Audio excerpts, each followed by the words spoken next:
Back to Tech Debts. This episode is going to be a quick one, but I was watching the live event of Jerome Powell, the Federal Reserve Chair, giving an update on what their policy change is going to look like. And it looks like they're not going to change anything. So this will be another episode for them of keeping rates the same. So he just announced literally minutes ago. I was watching the live stream of the event, and he just minutes ago explained that they're going to keep things the same.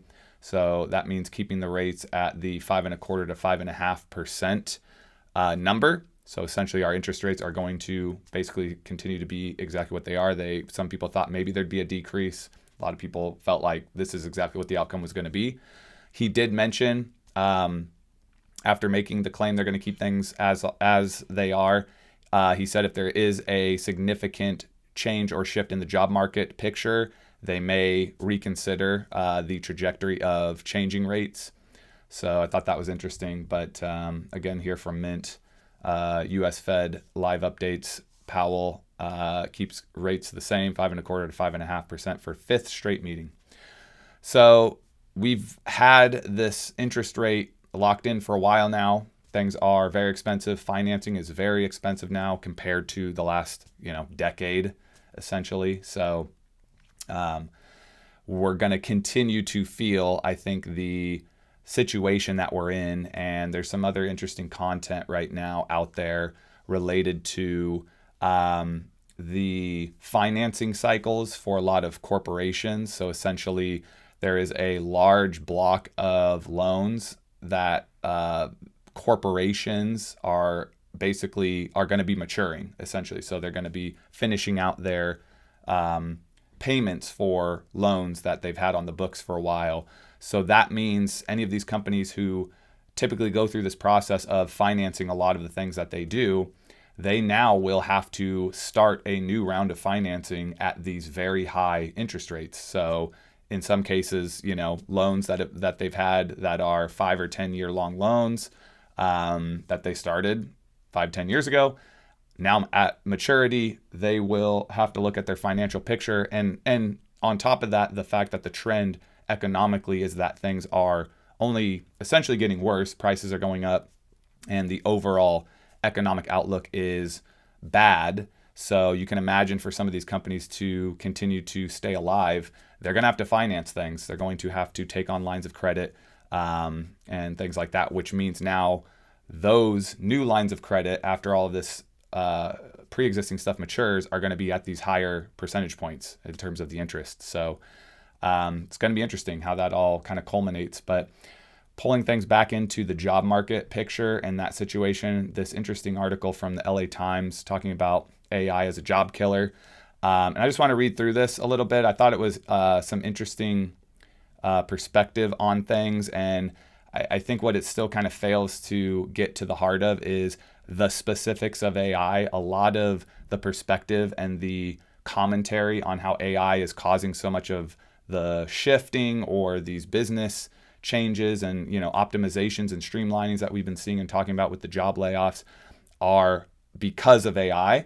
I think they're still not really clearly explaining what is actually happening with the AI. So it seems to still be kind of a mystery, but people just like that word. It's a buzzword, right? Just AI is taking jobs. And maybe in certain cases that's true, but I still, from my personal experience and perspective, I see the AI tools as still fairly niche. And at the end of the day, for a company who has millions or billions of dollars on the line, there is a tremendous amount of hand-holding and supervision that a lot of these AI tools still need to be effective. So that still means people are going to need to be in the mix with any of these different AI tools or services that other companies are creating to help, streamline and optimize how these companies operate.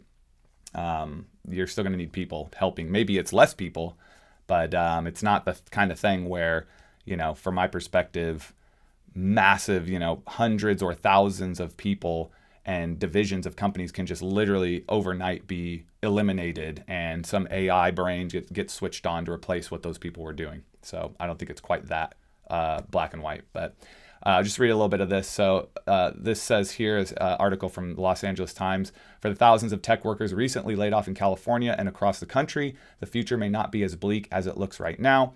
Many are likely to retrain fairly quickly for new jobs in the burgeoning field of artificial intelligence. Again, no one knows what that means when you say retrain in artificial intelligence. There are such a super small and, to be honest, quite complex and difficult set of jobs that are actually lucrative in AI. The people that do the tagging and the sort of metadata and course correction tasks for AI systems, those are usually very low-level jobs, and they're usually temporary. As the AI gains in precision and skill, you need less of those people, essentially. So it really does come down to engineers, taxonomy experts. Those are the types of roles where that specialization is what an AI product is going to need in order to be maintained and to be competitive amongst other AI products. So it's still an incredibly narrow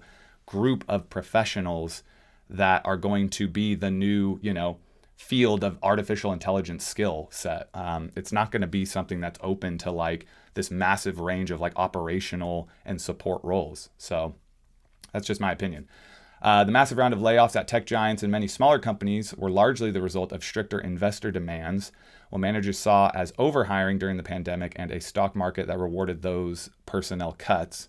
The industry also was clearing the way to focus on AI, which is expected to revolutionize computer-related technology and work in the years ahead. Again, super generic, nothing really specific there. Even as it displaces jobs, nothing specific, previously handled by humans in areas as varied as coding and background acting. Okay, AI is not replacing engineers. It's just not, okay? It's not to that point. There is no company that has a critical software product who is literally turning some kind of AI on that is coding and creating features for software and firing their engineers right now. It's not happening. It's just not happening. All that's happening is that there are probably very ineffective or low performing engineers who are probably just not really giving a crap about their job, and their performance is reflecting that, and they're getting laid off. So, it used to be a safe, lucrative field has been saturated by lots of these boot camp engineers, and they're bringing a kind of moderate degree of understanding of the depth of computer science to these jobs. And that's limiting, right? That's limiting. So if you aren't passionate about what you do and you're already limited as a, mediocre or moderate level JavaScript developer, like there's hundreds of thousands of those now. So it's not lucrative anymore to be a mediocre JavaScript developer, right? You do need to be full stack at a minimum. So that's just my perspective. Not only is AI taking over more standard computer programming, once done entirely by humans, that's not really that true. It is also starting to spur waves of new applications, and with them, jobs, both tech and non-tech, in a wide range of industries, including in Southern California. Again, super general so far, really not any depth or detail on what AI is and what it is doing. So this quote here, what we're seeing is a lot of tech companies are actually monetizing the AI solution, said Jen Longnan, the Los Angeles-based founder of C and Free Consulting. Consulting companies are never great sources for bleeding edge technology. They've had AI for a very long time, but they're finding ways now to monetize that and actually promote that and sell that as a solution to other businesses. Every industry is now having those conversations. Sure, that's true. A lot of these companies are having conversations about what they can do with AI. Most of these people in charge still don't understand how it works. Job postings in the US that specifically mention AI, though still a tiny fraction of all openings, were up by 13% in February from a year ago, even as software development was off more than 30%, according to the employment website Indeed. Silicon Valley, where most of the AI action is today, figures to lead the way. In February, 9% of companies in the Bay Area said they already use AI, compared with a little more than 5% in the US as a whole, according to the Census Bureau. I mean, it's, again, so generic, you guys. Like, what does that mean? 9% of companies said they already use AI. So that's ChatGPT. So people in the company use ChatGPT, boom, that adds to that percentage. But also too, for Bay Area, which is cutting edge, and all the people working there are using the latest and greatest tools. Typically, they're much more aware of the latest and greatest, the newest types of tools to use.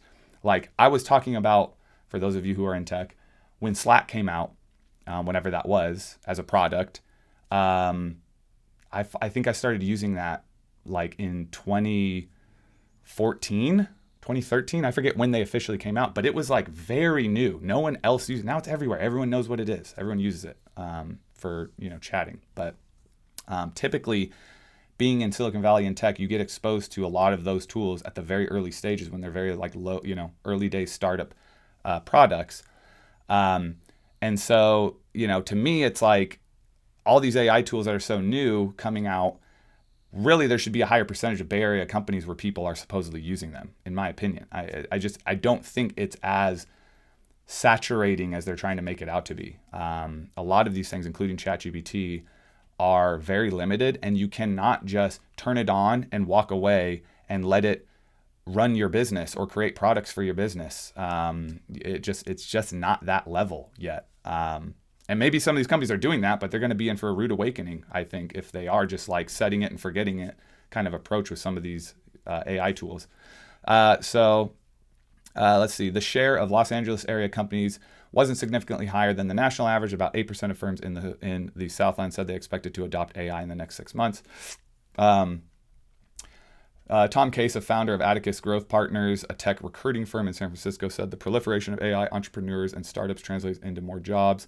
In the last few years, companies have been hiring primarily for research labs, he said, but the industry is beginning to move from AI models to getting them into production. That's true. That's correct. We're now moving away from R&D, and these AI models, these LLMs, are actually starting to be useful and be coherent enough and cohesive enough.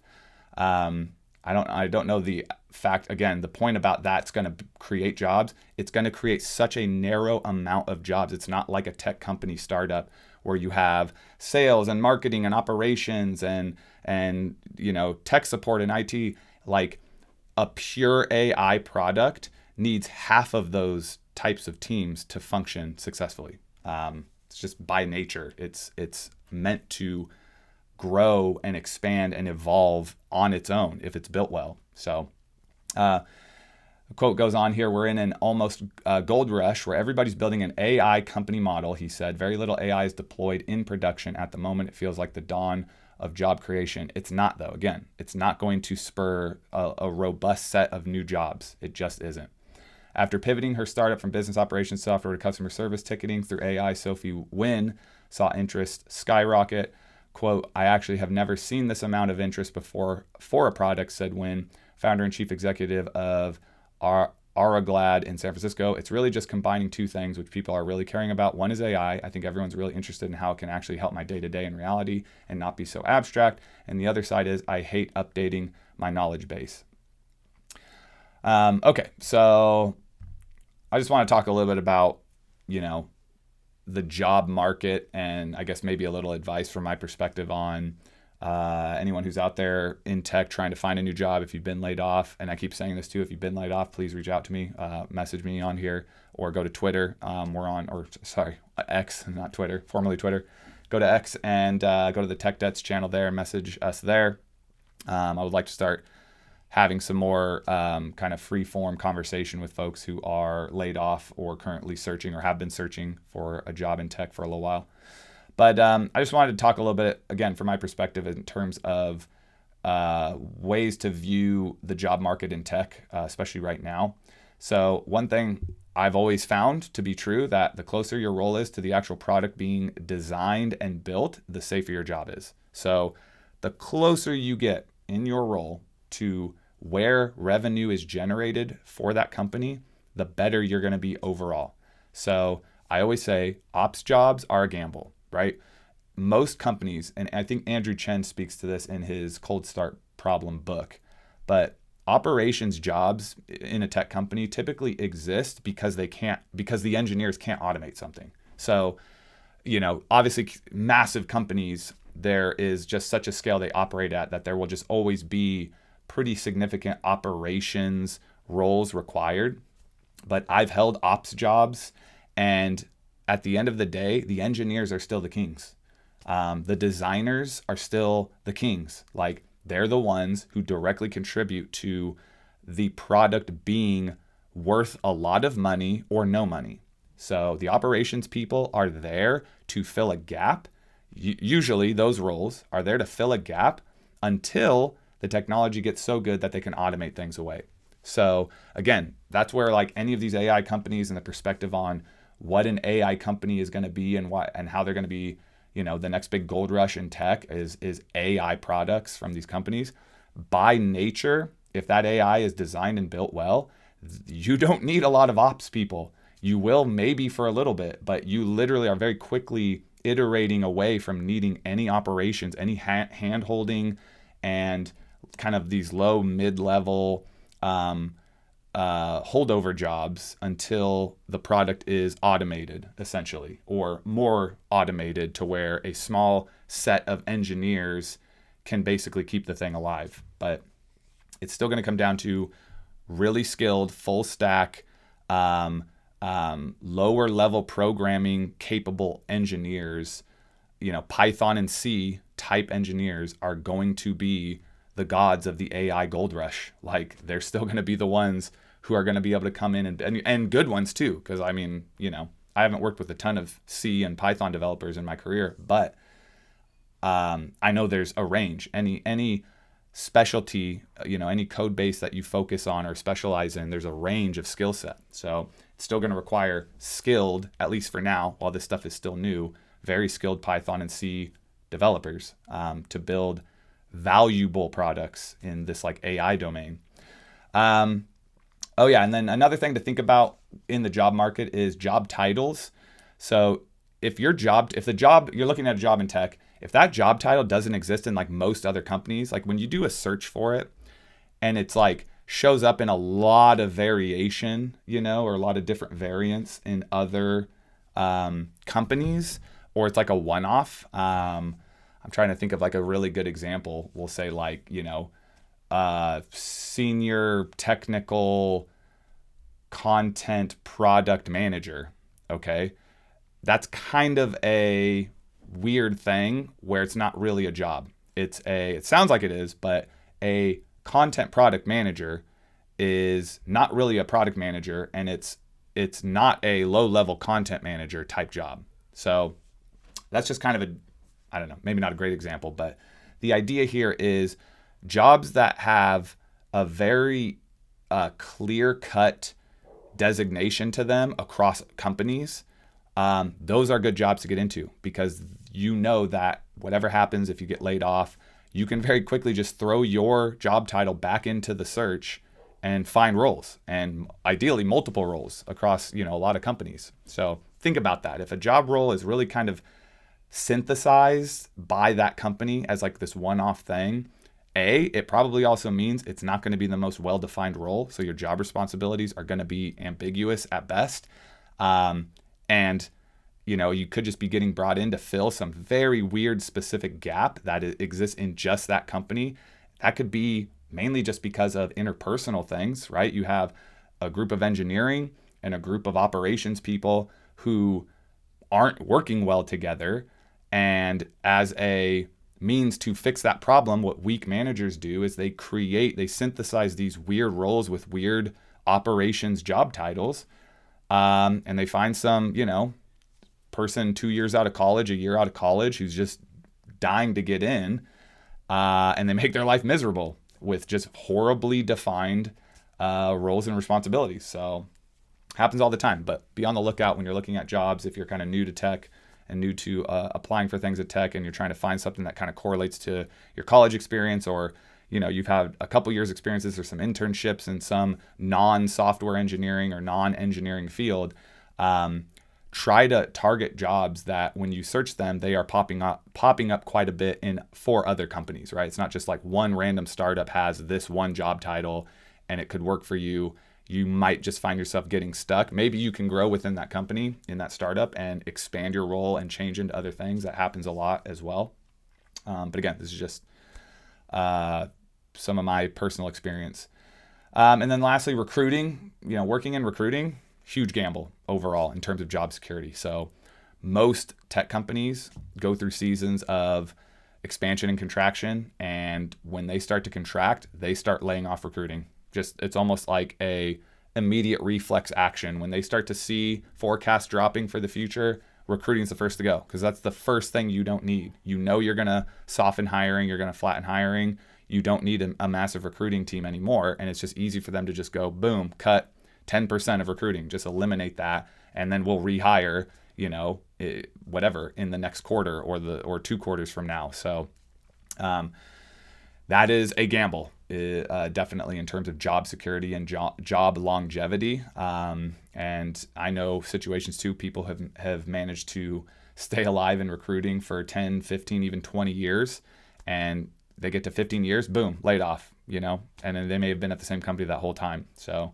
you just never know when that kind of stuff can happen. And that can happen in a lot of roles. But I think that'll do it for today. So yeah, I just wanted to comment on the fact that interest rates are going to stay the same. And we probably, as a result, again, with the expectation of a lot of loans maturing, corporate debt maturing in a pretty significant way here this year. And as such, with the economy and the outlook being poor, we expect a lot of those companies will have to refinance or essentially take on brand new lines of credit and new loans to maintain their operations. And they're going to be doing that at significantly higher interest rates now. So we can only expect that to severely inhibit these companies' bottom lines, and that directly correlates to their hiring for the future. And that means, the ability for more people to find jobs who have been laid off. So it's going to be an interesting next several months. But thanks for joining. Like and subscribe and share the video. But appreciate you guys watching, and we'll see you on the next one.